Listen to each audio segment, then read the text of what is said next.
This is the first beginning of airport pickups. It is otherwise known as DS10 or DSX Nightmare Thursdays. Ha ha ha. Of course, Mikey's here. I don't know why I am here. I do not know how to drive. Mikey, you were there at the very beginning. What are some of your fond memories of the very first DS with me? Fond memories of the first DS.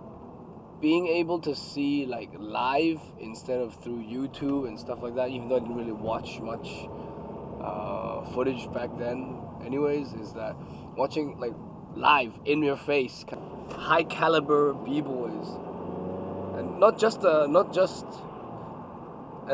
Korean, not just the Gambler and the TG combination crew, but just to see that the Australian scenes push themselves to try to overcome the impossible.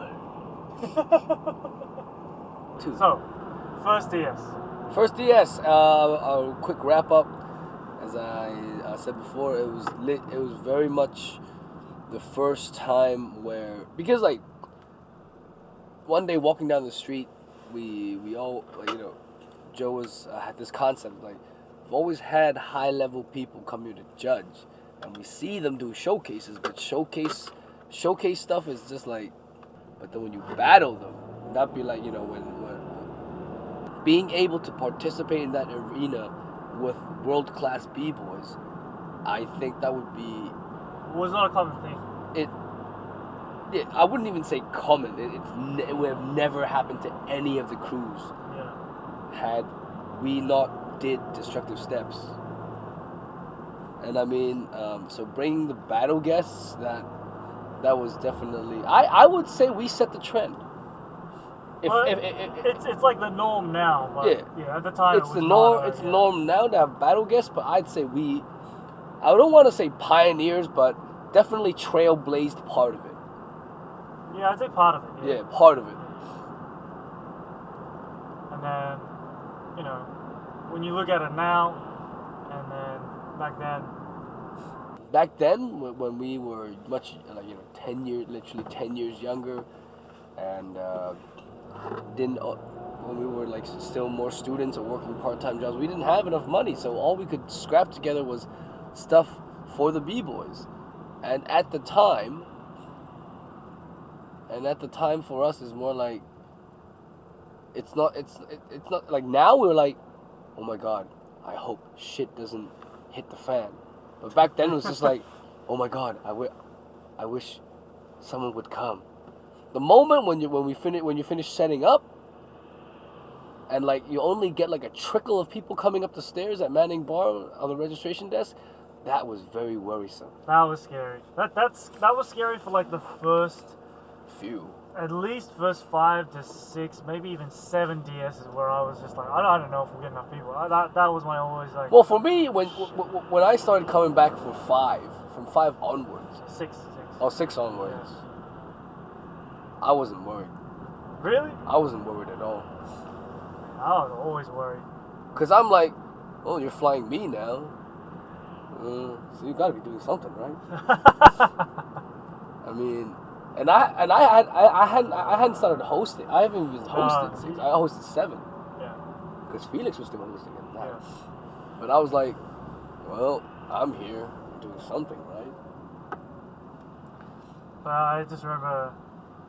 But yeah, always worrying about like, especially when you didn't see a lot of people lining up, and I was like, oh fuck, man, we fucked up. It's like Code Red. Mom, call all your friends. Tell them call all the Korean moms. Tell them that I'm an eligible bachelor. I studied very well at the University of New South Wales. Tell them I'm very available for options. Tell them all to come. Bring all their friends. Panic button! Ah! That was scary. That was really scary though, because everyone was late, and I was just like, oh man, we're in trouble now.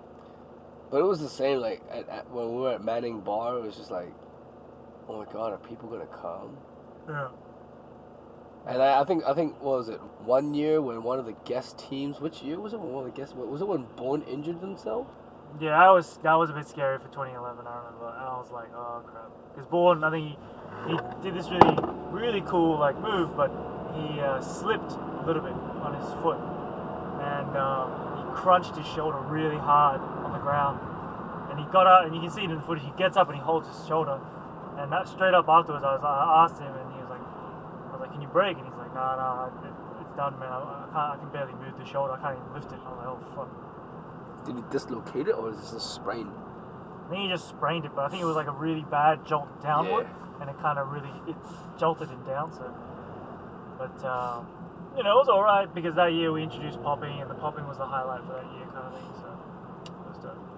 Yeah, it's good to see that there's so like a big variety of dancers to be at the event, and I mean. When we say destructive steps, back then people think just, oh, it's a b-boy thing. But now at least it's more like a community thing. It really is about street dance. It really is about street dance and just the love of it.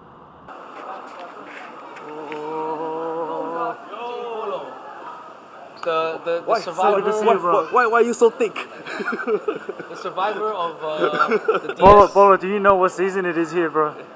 I didn't know it was gonna be that hot. He said the moment when the pilot was like, ladies and gentlemen, the temperature outside is now 7 degrees. He's like, oh shit. It got real, didn't it? It got real. So we spent your per diem on the clothes. Oh damn. To keep us warm. Serious? Then what about me?